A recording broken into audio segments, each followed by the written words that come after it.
Anyway, let's move on to Big Willie Kingston. Big Willie, what have you got for us? Yes, thank you, Alex. It's nice to hear that our audience has more common sense than some people on the panel. Ladies and gentlemen, our very own Sophie Reaper got an unfortunate insight into the kind and compassionate left yesterday.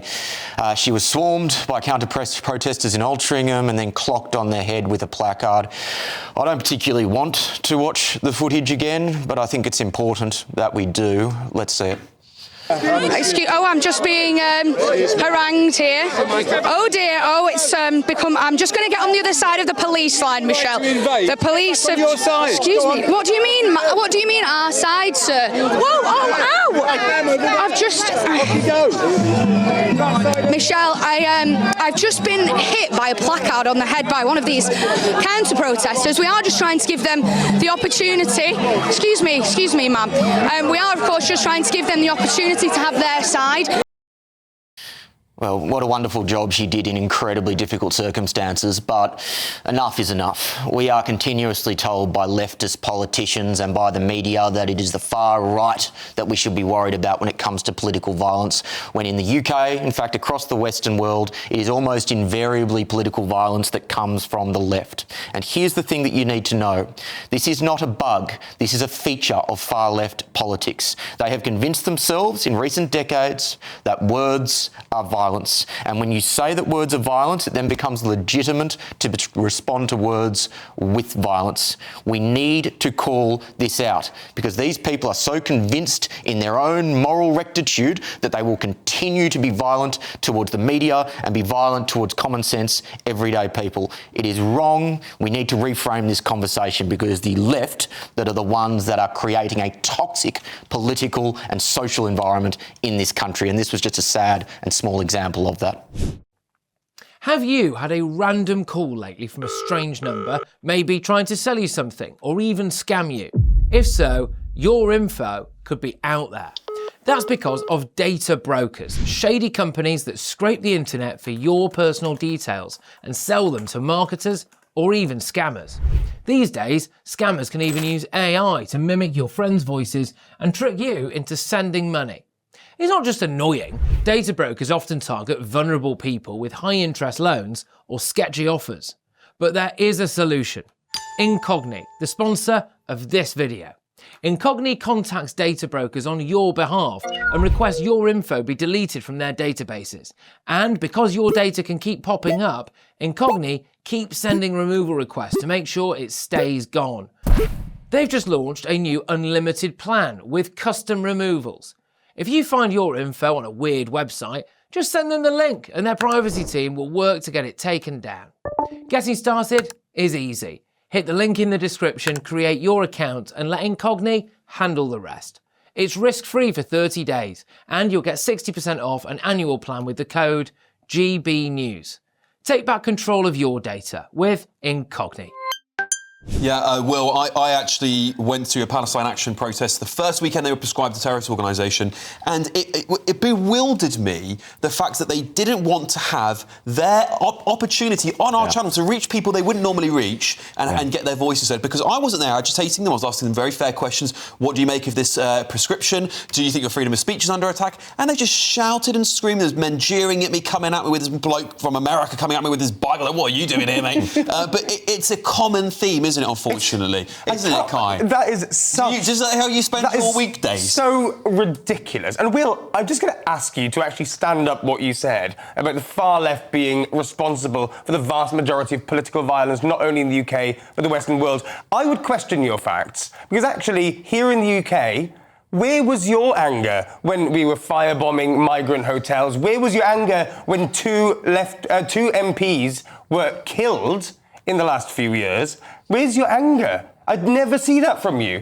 And you claim that the far left is responsible. But that's just what you're telling the audience. And you have no stats to back it up. I don't condone that aggression or that violence, but it is almost overwhelmingly on the left, not the right. But where are the stats? You're just saying that. I don't have a textbook in front of me, mate, but you can feel it at the audience at home. You know that this is happening. But it is the trend that happens because, as Alex said, the debate is not a part of the leftist playbook anymore. The idea is to shut down down debate. It is to censor, to stop. And so when that happens, the only way that you really have a legitimate way to stop this sort of conversation is to be violent. 1 second, I just want to play you this clip from a protest. I believe one of our reporters at just the other day. Let's play that clip now. Right, I mean, these hotels, nobody was using them. They were hemorrhaging financially. And I'm not happy that these hotels are being used. Neither are the asylum seekers. They want the right to work. You know, I've been part of different campaigns where we're saying, look, you know, if somebody's claiming asylum, give them the right to work. They want agency in their life. They want to pay back to this community who's given them sanctuary. Who wouldn't? Yeah, that was Salman Mirza there from Stand Up to Racism. And you know, look, this is what we do in GB News. We want to hear both sides of the argument. We don't want to live in a vacuum. That is the reason why we have such difficult debates here on this channel from all political persuasions. We want to hear everyone's perspective, even if people might disagree with it watching at home. Anyway, let's move on there, Renee. Yeah, so this kind of throws back to the last topic, actually, because it goes back to the indoctrination of our young people, so that when they come out of their university and they're standing on the streets, you know, with their placards for what they were told they must support when they were in school and university. They do that, but they are unable to argue it because they've been so cosseted and so brainwashed that they have no idea how to confront difficult ideas and how to debate them. And this is the result. They have now got this super feeling that everything they have in their head is right, can't be debated, won't be debated. Yeah, can I just want to bring Trey in on this conversation as well. It seems to me that we look at some of the footage, some of these protests, and one of the big problems people feel about why there is so much violence on the left side of things is because they're bussed in. They seemingly come from outside local areas and agitate local people who have every right in their local areas to protest what is going on in their towns and cities across the UK. It feels like many of those people, we saw the police sort of escorting them at least back to train stations, they are not from local areas, and therefore that's why the violence needs to spark up.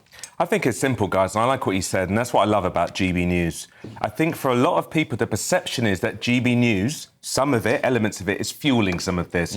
So even the people coming in are from anti-racist parties, anti-racist groupings. I don't know if you guys have ever been the victim of any racial attack. I've been. When I was 17, I was punched in the face and threatened to be thrown into the Grand Union Canal. And I don't think you guys have got it. The rhetoric has changed in this country. I'm very much a centrist. I can see all sides of the arguments, but it's getting to the point where people are in danger. You know, my wife's family was attacked. They had hijabs on, they were attacked. It was actually an anti-Iranian thing, and they were physically attacked.